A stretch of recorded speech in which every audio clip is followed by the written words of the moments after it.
Film ini bercerita tentang upaya bertahan hidup 6 remaja aktivis pencinta lingkungan dari buruan security gila di dalam toko furniture yang terkunci. Lalu, apakah mereka berhasil keluar dari sana? Simak keseruan film Wake Up tahun 2023. Oh iya, agar channel ini semakin berkembang, saya mohon dukungannya dengan menekan tombol subscribe dan jangan lupa menyalakan loncengnya supaya kamu tidak ketinggalan cerita film menarik lainnya. Ayo, siapin headsetnya dan langsung aja kita mulai ceritanya. Is tainted with the blood of thousands of animals from the Amazon. Their home disappears and now the animals are taking their revenge. No more deforestation. Make them pay. Di dalam film ini terdapat 6 tokoh utama aktivis pencinta lingkungan. Mereka adalah Ethan, Tyler, Grace, Karim, Yasmin, dan Emily. Dan ada 2 tokoh antagonis yang berperan sebagai security toko furniture Idea House yang bernama Kevin dan Jack. And he spat on me. So he spit on you. And they call you a retard. You suck it up. Oh, you shouldn't have hired him. Your brother's a freak. Okay. Empty your locker and get out. Malam itu Kevin ditegur habis-habisan oleh atasannya karena melakukan kekerasan terhadap salah seorang anak pelanggan di toko tempat mereka bekerja. Kevin hampir dipecat dari pekerjaannya. Beruntung Kevin memiliki kakak yang juga seprofesi dengannya. Dia adalah Jack. Jack memohon agar Kevin jangan diberhentikan. Singkat cerita, Kevin masih tetap boleh bekerja berkat upaya Jack. Tetapi dengan syarat dia harus bekerja shift malam berturut-turut tanpa libur selama 4 pekan. Sontak saja hal tersebut membuat Kevin keberatan karena terpaksa dia harus membatalkan jadwal berkunjung ke cagar alam. Padahal dia sudah membeli tiket sejak 5 bulan yang lalu. Tapi mau bagaimana lagi, Kevin tidak punya pilihan karena dia lebih memerlukan pekerjaan ini dibandingkan apapun. I booked this 5 months ago. It's not that simple. Is that or a pink slip?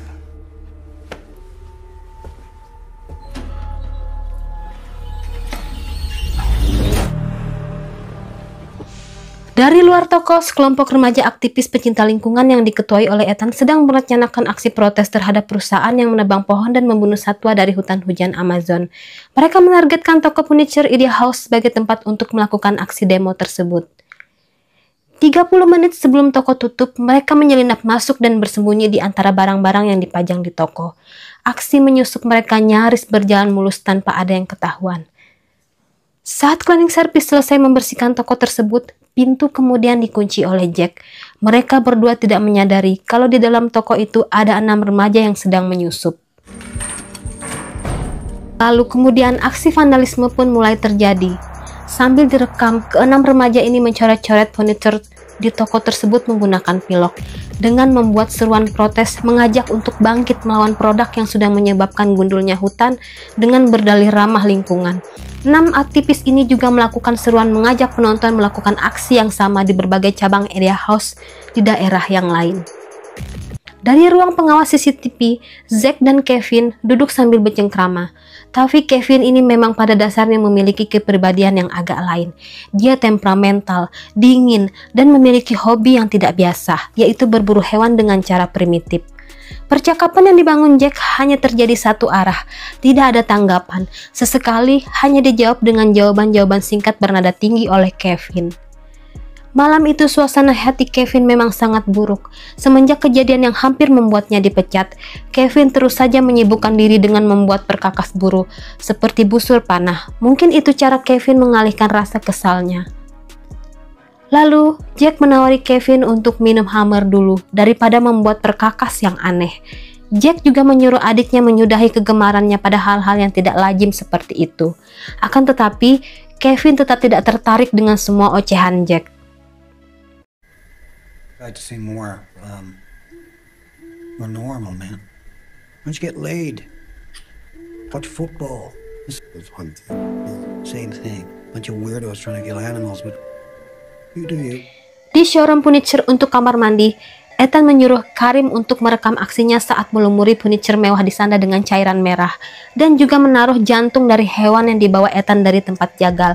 Tidak lupa saat direkam, Ethan menyampaikan orasinya dengan mengatakan, "Ini adalah cairan merah dari hewan yang kalian musnahkan demi membuat sebuah furniture mewah." This is for you, House ID. This is the blood of all the animals you've killed. Sebenarnya, dari awal Karim ini agak ragu ikut serta dalam aksi tersebut, karena Karim ini terlihat seperti anak rumahan yang tidak biasa melakukan gerakan perlawanan seperti di malam itu. Akan tetapi, entah karena apa, Karim sangat ingin bergabung dalam grup itu. Selang beberapa saat setelah aksi protes dengan mencoret-coret selesai, keenam remaja ini malah bermain di kantin toko tersebut, melempar-lempar makanan satu sama lain sambil kegirangan. Setelah puas bermain lempar-lempar, mereka duduk berkumpul sambil memakan snack yang ada di sana. Yasmin berkata kalau teman-temannya sepertinya hanya anak berduit yang tidak benar-benar paham menjadi aktivis yang sebenarnya. Tapi Grace menyahuti agar Yasmin jangan terlalu serius. Saat video aksi ini viral dan misi ini juga berhasil, semua berkat upaya dari mereka bersama. Ethan juga menimpali, kalau apa salahnya kita menjalankan misi sambil bermain. Sebagai penutup misi malam ini, Ethan menyambut Karim sebagai anggota baru. Dan untuk merayakannya, mereka akan bermain paintball di gedung itu. Ethan menyampaikan beberapa aturannya. Semakin sedikit cat yang terdapat di tubuh, semakin baik, maka tim itulah pemenangnya. Dan mereka hanya diperbolehkan berkomunikasi lewat room chat di grup. Lalu tim pun dibagi. Saat itu Emily dan Karim satu tim. Saat melihat ini adalah waktu yang tepat, tiba-tiba Karim menanyakan apakah Ethan dan Emily masih menjalin hubungan. Ternyata Karim ini ikut aksi tersebut karena mau pendekatan dengan Emily. Sayangnya Emily tidak menjawab pertanyaannya. Seketika Karim menjadi malu, lalu dia izin pergi ke toilet. Di ruang pemantau CCTV, sepertinya Jack sudah mulai halu akibat terlalu banyak minum. Dia terus masuk ke dalam ocehan-ocehan yang tidak penting sambil menceramahi adiknya Kevin. Busur panah Kevin akhirnya selesai. Dia lalu mencoba untuk menarik anak panahnya. Alih-alih mengenai papan bidik, anak panah malah jadi di dekat monitor CCTV gedung. Sontak saat itu juga, tanpa rencana mata Kevin tertuju pada monitor CCTV. Di sanalah terlihat Karim yang tengah melintas di lorong arah toilet. Tanpa basa-basi, Kevin segera menelpon kantor pusat pengamanan. Namun saat itu juga Jack meminta Kevin untuk mematikan teleponnya. Karena kalau orang pusat mengetahui dia dalam keadaan teler saat bekerja, mereka berdua bisa dipecat. Lalu Jack mengajak Kevin untuk membereskan ini tanpa melibatkan pihak lain. Dikarenakan Kevin ini sangat patuh kepada kakaknya, saat telepon itu tersambung dia segera menutup dan membatalkan panggilan itu. If they see me like this, they'll sack me, Kev. And out of the radar, we gotta deal with this quietly. Scare him, brother. Scare him so bad he shits himself and never comes back. No need to get anyone else involved. Is there a problem? False alarm. Sorry, Chief. Kemudian Jack dan Kevin turun menuju showroom untuk mencari Karim dan Emily. Hal tersebut sempat disadarin oleh Emily. Dia lalu mengirim teks untuk Karim. Sayangnya saat itu Karim tidak membaca pesan Emily. Alhasil Karim ini melenggang biasa saja menuju arah tempat Emily tadi. Lalu yang terjadi...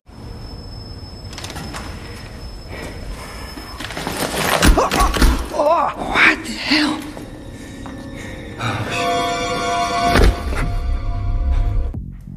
Awalnya Karim mengira itu adalah kelompok dalam permainan paintball. Dengan gesit Karim menembak. Sayangnya terlambat bagi Karim untuk menyadari bahwa Jacklah yang telah dia tembak tepat di punggungnya. Saat Karim ingin kabur, tiba-tiba di belakangnya sudah ada Kevin yang menghadang dirinya. Tertangkap basahlah Karim oleh Jack dan Kevin. Jack mengira Karim adalah pencuri yang mereka cari selama ini. Namun dengan terbata-bata Karim mengatakan dia dan teman-temannya hanya bermain paintball di sana dan tidak pernah mencuri. Dan Karim juga mengatakan kalau mereka adalah sekelompok aktivis yang tengah melakukan aksi protes sembari menunjuk ke arah tulisan-tulisan di furniture.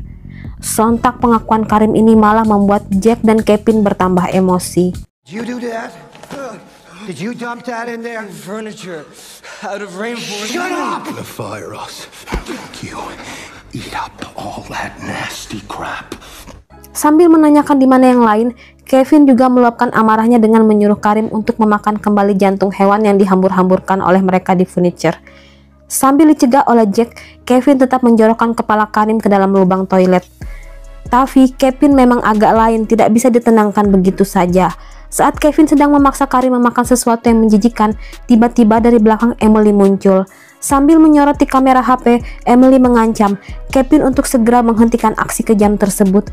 Kemudian Jack maju untuk menenangkan Emily agar jangan merekam dan menyuruh Emily untuk menghapus rekaman itu. Tapi Emily menolak, lalu terjadilah aksi rebut-rebutan handphone. Stop recording. They're right there.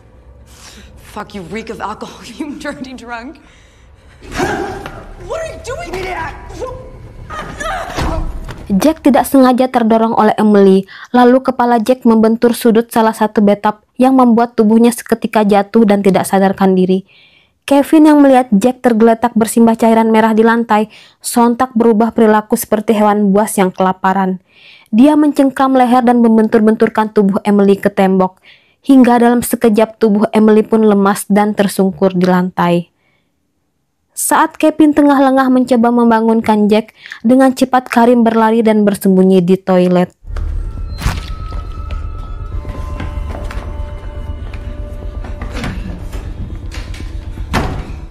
Saat Kevin memeriksa tubuh Emily, tiba-tiba HP Emily memberikan notifikasi dari grup chat.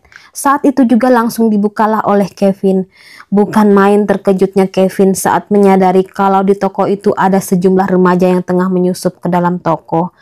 Tanpa kehadiran Jack, kini Kevin hilang arah, dia seakan-akan menjelma menjadi monster yang siap memburu semua remaja yang tengah mengacaukan tempat itu. Dengan berbekal HP Emily, Kevin siap mengatur siasat berburu. Kevin mengirim pesan teks ke dalam grup untuk menanyakan keberadaan mereka. Kevin berperan seolah-olah dialah Emily.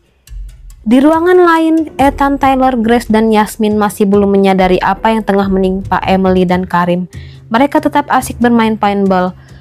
Sesaat kemudian, Ethan melewati ruang tempat Emily terkapar. Barulah dia menyadari kalau ada yang salah dengan tempat ini. Dia meminta mereka semua menghentikan permainan. Di dalam pesan grup, Tyler juga membaca pesan dari Karim yang mengatakan bahwa penyebab Emily tewas adalah ulah dari salah satu security di toko itu. Dengan cepat Tyler mencoba menghubungi 911. Namun saat sambungan telepon diterima, Kevin berhasil memutus jaringan telepon di bangunan tersebut. Tidak lupa, Kevin mengunci seluruh akses jalan keluar. Kevin juga membuat perangkap dan senjata mirip tombak dari benda-benda tajam yang terdapat di sana. Adrenalinnya bagai dipicu oleh kekacauan yang terjadi. Lengkap sudah bagi Kevin, ini bagai arena perburuan primitif seperti obsesinya selama ini. Setelah Emily, kini tiba giliran Karim yang akan menjadi target Kevin. Dengan tombak rakitannya, Kevin menyusuri tiap lorong. Tidak sulit bagi Kevin menemukan Karim, karena di lantai banyak noda cairan merah yang membengkas di sepatu. Saat di depan pintu toilet, Kevin langsung menendang pintu. Karim sempat menghindar. Sayangnya, yang terjadi adalah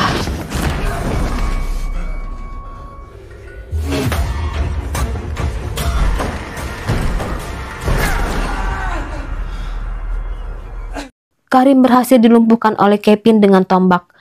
Karim memohon agar Kevin jangan membunuhnya. Jam menunjukkan pukul 01.49 menit. Samar-samar terdengar teriakan dari Karim. Ethan dan Tyler bergegas mencari arah suara Karim. Sesampainya di toilet, Karim sudah tidak ada. Melihat tempat itu penuh dengan tanda-tanda kekerasan, Ethan memberitahu Tyler kalau mereka butuh senjata sungguhan untuk menghadapi monster itu. Bangunan tersebut telah dipenuhi oleh jebakan mematikan yang sudah dipasang Kevin. Tyler, Grace, it's me, Kareem, I'm with him. Says we can still work things out.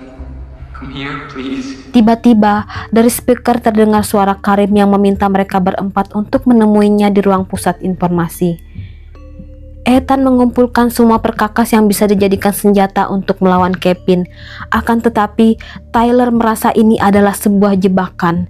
Dia meminta Ethan untuk pergi bersembunyi saja menunggu sampai pergantian shift di pagi hari, lalu pergi mencari bantuan. Tapi Ethan tidak mengindahkan bacotan dari Tyler. Dia tetap bersikeras untuk menolong Karim yang tengah dalam bahaya. Dari bagian depan toko, Yasmin memilok kaca dengan mengarah ke jalan dengan tulisan meminta tolong. Ia berharap saat ada yang melihat, mungkin ada yang bisa melaporkan kepada pihak yang berwajib. Saat Ethan dan Tyler tengah mendekati Karim yang diikat, tiba-tiba dari arah belakang muncul Jack. Iya, ini adalah Jack, kakak dari Kevin yang diawasin.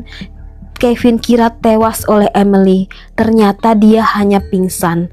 Ethan dan Jack saling baku hantam. Dengan kekuatan penuh, Jack menyengkram leher Ethan. Namun Jack yang tidak segila Kevin menghentikan aksinya. Sambil dibantu Yasmin, Ethan berhasil kabur. Sementara di bagian pintu keluar, ada Tyler yang sedang mencoba membuka pintu dengan linggis. Tapi sialnya Tyler tertangkap basah oleh Kevin. Dengan keahlian berburunya, Kevin melempar bintang ninja yang tepat mengenai kaki Tyler. Dalam keadaan tidak berdaya, Tyler akhirnya juga menjadi korban kedua dari Kevin.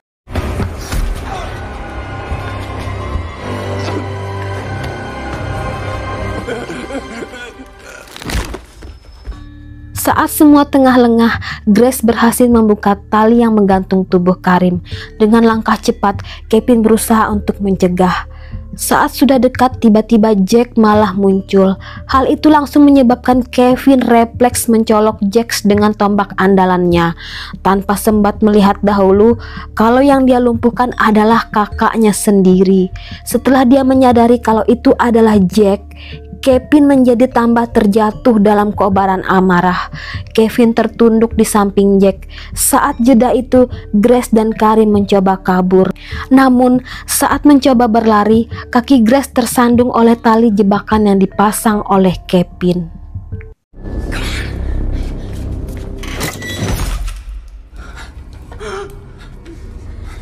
Breathe, just breathe, just breathe.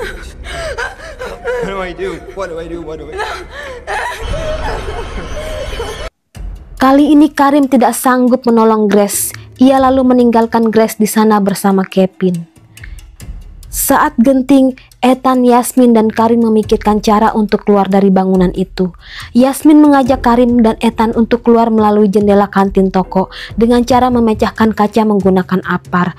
Namun, sialnya kaca itu sangat kokoh, sehingga cara itu pun gagal. Tidak menyerah sampai di situ, Yasmin mencoba memicu alarm kebakaran dengan menyalakan korek di bawah sensornya. Sayangnya, ide ini sekali lagi tidak berhasil karena sistem keamanan alarm kebakaran juga sudah dinonaktifkan oleh Kevin. Saat mereka bertiga dihadapkan pada jalan buntu, tiba-tiba speaker informasi kembali berbunyi. Di sana terdengar suara Kevin yang mengajak untuk bernegosiasi. Kevin juga menyalakan monitor yang di dalamnya terdapat rekaman Grace yang tengah terikat di kursi. I've got a deal for you. This is on the screen. This is a limited time offer. Hurry if I were you. Kevin mengatakan kalau dia ingin membebaskan Grace, tapi dengan syarat mereka bertiga harus bekerja sama membersihkan seluruh ruangan, dimulai dengan merakit kembali lemari yang sudah mereka hancurkan. Ternyata Kevin ini sangat manipulatif. Dia memperdaya emosi para korbannya untuk ikut dalam permainan yang dia rencanakan. Singkat cerita, mereka tidak punya pilihan lain selain mengikuti perintah dari Kevin. Menit demi menit mereka lewati demi merakit sebuah lemari agar bisa membebaskan Grace. Beruntung, Yasmin dulunya pernah bekerja di bengkel perakitan lemari milik ayahnya, sehingga keterampilan itu sangat membantu. Saat mereka sedang memasang baut-baut lemari, Karim tiba-tiba teringat kalau di saku celana Jack terdapat sekumpulan kunci. Karim bisa mencoba mengambilnya, mungkin salah satunya adalah kunci menuju pintu keluar. Beruntung Karim berhasil memperoleh kunci itu. Yasmin dan Ethan masih disibukkan dengan kegiatan merakit lemari. Saat lemari hampir selesai dirakit, tiba-tiba Kevin berkata, "Waktu telah habis." Dari sinilah Yasmin menyadari kalau Kevin sengaja membuat mereka bertiga sibuk agar Kevin bisa membuat banyak jebakan di ruangan itu, karena sebenarnya Kevin tidak benar-benar ingin membebaskan Grace. Meskipun demikian, mereka bertiga tetap memiliki rencana untuk keluar dari tempat itu dengan kunci yang berhasil diambil Karim. Tapi sebelumnya mereka terlebih dahulu akan menjemput Grace. Saat mereka berhasil melepaskan Grace, tiba-tiba yang terjadi... Kareem, help me out.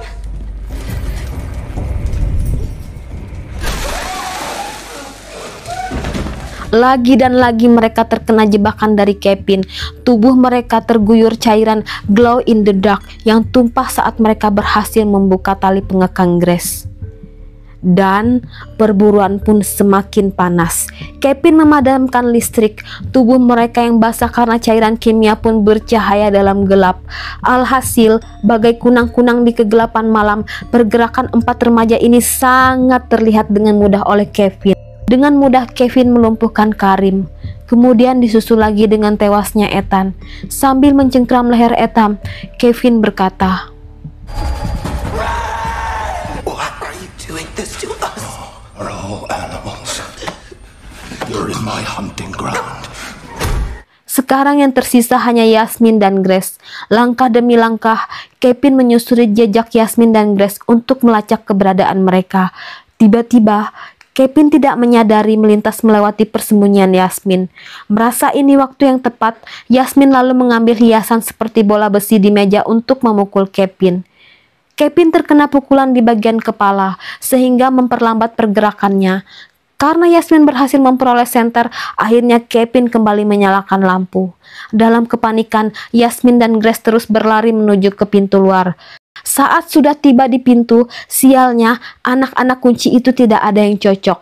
Yasmin membaca di gantungan kunci, ternyata kunci milik Jack ini hanya untuk ruangan CCTV.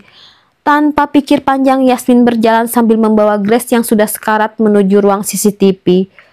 Setelah sampai di ruang CCTV, Grace yang sudah kehabisan banyak cairan merah menghembuskan napas terakhirnya.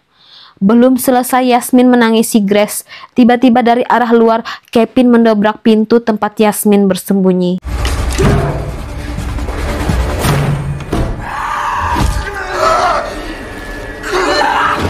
Yasmin berhasil mencolok mata Kevin dengan anak panah yang tadinya dibuat Kevin saat di awal film. Kevin terduduk menahan sakit. Yasmin berhasil mendapatkan kunci yang dipegang Kevin.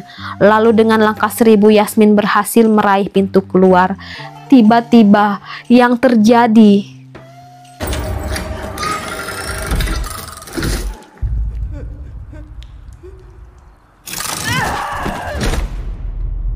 Yasmin terkena jebakan yang sudah terpasang di pintu keluar oleh Kevin. Yasmin juga menjadi korban ketujuh oleh kebrutalan Kevin. Karena tulisan minta tolong di depan toko, akhirnya pertolongan pun datang. Tetapi saat polisi tiba, mereka sudah tidak menemukan satupun korban yang selamat. Di akhir film, kita diperlihatkan pada tumpukan seluruh korban yang terletak di bawah kaki Kevin. Sebelum akhirnya dia mengakhiri dirinya sendiri. Ending yang sangat mengecewakan. Film yang berdurasi hampir 1,5 jam ini sangat full ketegangan. Meskipun mengangkat tema kerusakan lingkungan, tapi film ini full dengan adegan kekerasan. Walaupun mencekam, tapi kita bisa memetik pesan moral dari kisah ini. Bahwasannya, keberanian mengutarakan pendapat itu baik, akan tetapi harus dilakukan dengan kebijaksanaan dan penuh rasa tanggung jawab. Film ini juga mengandung kritik terhadap budaya konsumerisme yang memicu tingginya eksploitasi terhadap alam. Melalui ke-6 tokoh aktivis ini, kita dapat melihat seruan untuk bangkit yang muncul berulang-ulang pada cat dan spanduk di sepanjang film ini.